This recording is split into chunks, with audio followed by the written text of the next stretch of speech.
बिस्मिल्लाहिर्रहमानिर्रहीम। इस ST general 2026 के लिए क्लास 10 से MCQs बनाए गए हैं। तो शुरू करते हैं।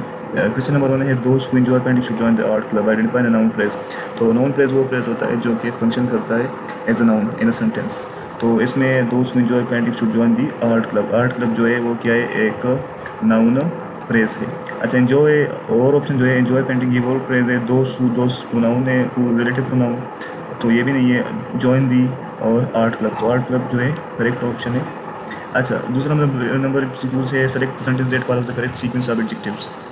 तो correct sequence of adjectives, this is a lovely small antique brown wooden table, this is a lovely antique small brown wooden table, this is a small brown lovely antique wooden table, this is an antique lovely small brown wooden table.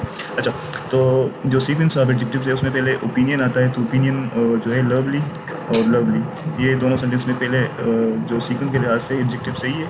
फिर small यहाँ पर antique आया है, तो sequence के लिहाज से दूसरे नंबर पर साइज आएगा।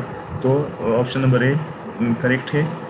इसके जो करेक्ट सीक्वेंस है वो ऐसा होता है कि पहले आपको ओपिनियन होता है, फिर साइज़, फिर एज, फिर shape, colour, origin, material, purpose. तो आपको इसको याद ऐसे रखना चाहिए कि जो पहले वर्ड्स है OSASCOMP, तो ये आपको याद करने हैं इसी तरीके से। इसका शॉर्टकट भी आप बना सकते हो ओसास कॉम। जिस तरह से भी आपको आसान हो तो आप ये याद रख लो और प्रैक्टिस करो इस पर। Question number 3, he closes the door every evening, choose the negative form of this sentence. Closes है तो सिंपल सेंटेंस है, सिंपल प्रेजेंट सेंटेंस है, तो he does not closes the door, he does not closes the door every evening. Pick the affirmative sentence. Affirmative sentence वो sentence होते हैं जो हम उर्दू में इसको खबरिया सेंटेंसेस कहते हैं, या फिर असर्टिव और डिक्लेरेटिव सेंटेंस भी होते हैं। तो द बॉय डिड नॉट, ये नेगेटिव सेंटेंस है। She always speaks kindly to others, ये एक एफर्मेटिव सेंटेंस है। Do not touch that waste, imperative है, मतलब कमांड है।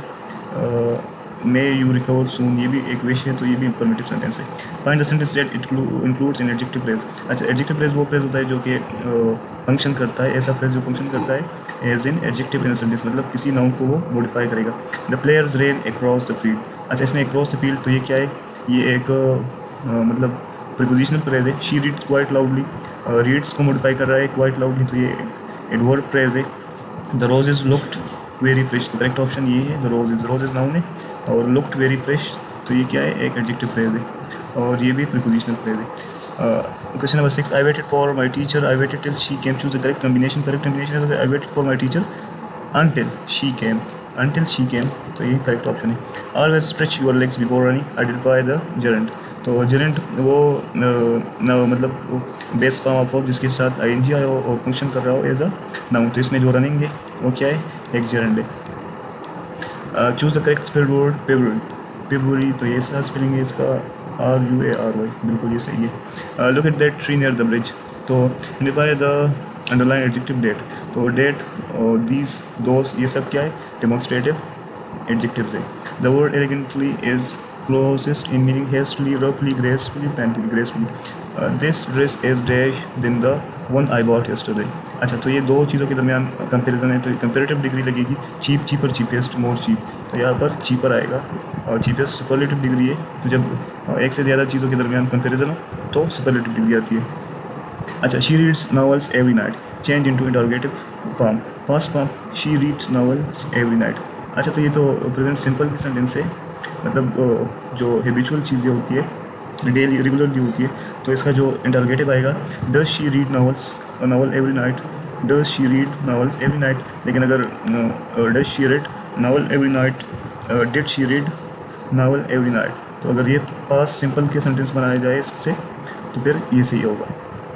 अच्छा, identify the correct sentence that uses adjective in the right order, तो वही क्वेश्चन है जो सीक्वेंस ऑफ एडजेक्टिव्स है। He brought a red new Italian bike, he brought a new Italian red bike, a new red Italian bike, an Italian red new bike. तो ये तो पहले आपको ओपिनियन तो इसमें है ही नहीं। ओपिनियन के बाद क्या आता है, ओपिनियन के बाद साइज़ आता है, साइज़ भी इसमें नहीं है। एज भी नहीं है, ओल्ड न्यू वगैरह, एज तो है न्यू, तो जो दो सेंटेंसेस हैं इन दोनों में एक करेक्ट होगा। फिर शेप भी नहीं है इसमें, कलर है, तो कलर के बाद ओरिजिन है। अच्छा, a new red Italian bike, ये सही है क्योंकि इटालियन ओरिजिन है और इसमें जो कलर है वो पीछे है, तो करेक्ट ऑप्शन होगा option number C। He bought a new red Italian bike. अच्छा, the story of Paris is written in a journal, classify the nouns. अच्छा, तो इसमें नाउन्स कौन कौन से? स्टोरी है, पेरिस है और जनरल है। जनरल तो स्टोरी कॉमन, पेरिस प्रॉपर और जनरल भी कॉमन नाउन है। कॉमन प्रॉपर कॉमन, ये वाला करेक्ट ऑप्शन। अच्छा, workers protest more if they dash higher pay, if they were higher pay, if they, अच्छा वुड हैड इसमें आएगा। Worker protest more if they had higher pay. अच्छा, question number 16, find the correct plural form of baby. Babies Y को I में change करेंगे और E S का इजाफा होगा। जो भी ज़्यादातर नाउन्स जो आई वाई पर ऐड करते हैं तो उसके जो वाई होता है उसको इससे रिप्लेस करके आई ई एस का इजाफा होता है। Identify the definite article. जो डेफिनेट है तो वो दी है और जो इंडेफिनेट है एन, ये इंडेफिनेट आर्टिकल से। It's too quiet here, there is dash happening.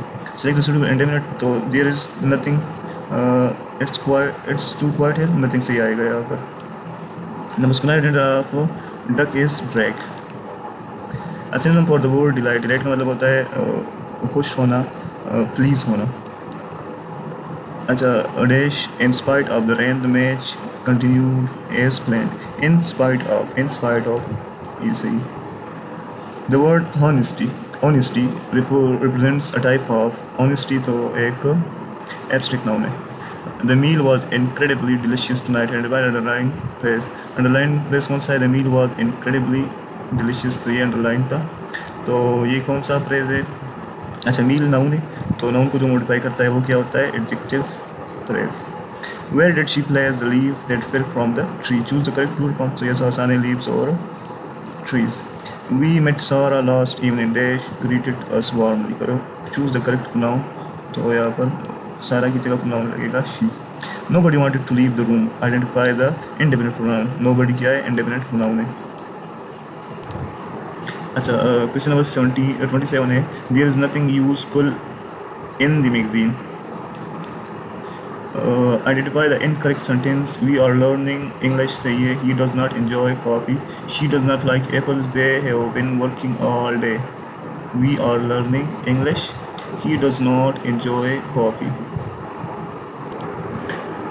अच्छा, क्वेश्चन नंबर 28 है, identify the incorrect sentence. We are learning English, ये सही है। He does not enjoy coffee, ये भी सही है। She does not likes apples, तो यहाँ पर लाइक आएगा, तो ये इनकरेक्ट सेंटेंस है।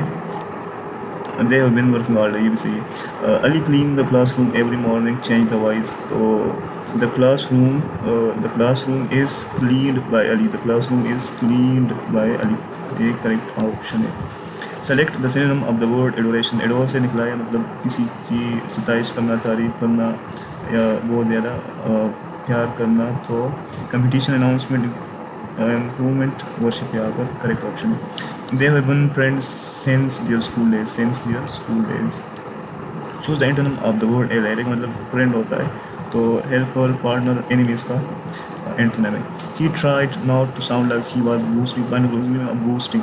बूस्टिंग का मतलब होता है to criticise, ignore, to praise. This is dash the book I was searching for, तो द बुक डेफिनेट आर्टिकल है। Identify the past perfect sentence. Past perfect मतलब हैड के पास के बाद पास्ट पार्टिसिपल आएगा, करेक्ट ऑप्शन है। She had completed her project before the deadline. Question number 36 says she left early because she felt unwell. Find the subordinating conjunction. Subordinating conjunction पे because है. Select the correct masculine of do. Do जो कि female of stake है, dare का. अच्छा. An essay written to convince readers to agree with your opinion is called argumentative, narrative, descriptive, reflective. तो argumentative correct option है. Narrative तो होता है उसमें मतलब कोई चीज़ नरेट की गई होती है। डिस्क्रिप्टिव में भी ऐसा होता है, रिफ्लेक्टिव जो पर्सनल एक्सपीरियंस वगैरह होते हैं। Choose the correct sentence that has an intransitive verb. Intransitive verb जो which doesn't require an object. Maria bought, what did she bought? A new phone, तो इसमें भी है the baby cried loudly. The teacher checked the paper और the dog chased the cat, इसमें correct option है the baby cried loudly. The gods are the thief, he was running away. Pick the correct combined sentence. The gods are the thief, the gods are the thief who was running away. The god was running away. The gods are the thief running away. तो ये correct combined sentence है because question number 41 है, because it was raining we stayed inside and divide underline word because it was raining. तो ये एक dependent clause है क्योंकि ये डिपेंड कर रहा है दूसरे क्लॉज पर। The committee has received 5 report, select the correct phrase since the week before by tomorrow so far. So far का मतलब होता है until now. The committee has reviewed 5 reports so far. The flame taken off before the passenger arrived had. Did you notice any person enter the hall? By the type of adjective any मतलब indefinite adjective है। The weather today is even dash than yesterday. Choose the correct degree of मतलब दो yesterday और today के दरमियान comparison है तो comparative degree इस्तेमाल होगा, bad words worst तो worst इस्तेमाल होगा। She select the sentence with adjective in order, तो वो सीक्वेंस ऑफ जो एडजेक्टिव्स है उसके मुताबिक आई बॉट अ रेड स्मॉल शाइनी प्लास्टिक बाल ये गलत है, आई बॉट अ शाइनी ये भी गलत है, I bought a small shiny red plastic ball तो ये बिल्कुल सही है। The story of London is written in journal classified announce, वही अनाउंस मतलब पहले कॉमन है फिर प्रॉपर फिर common, common proper common, common proper common, B number सही ऑप्शन है। Songs of innocence by William Blake ने लिखी है, एक पोएम है। This is the school I studied here, find the correct combination studied here where I studied. The poem F was written by, ये लिखा था क्लास 10 के बुक में रुडयार्ड किपलिंग ने, जिसने द जंगल बुक भी लिखी है। इसी के साथ 50 MCQs कंप्लीट हो गए हैं और बाकी जो MCQs हैं वो सेकंड वीडियो में अपलोड करूँगा इंशाल्लाह।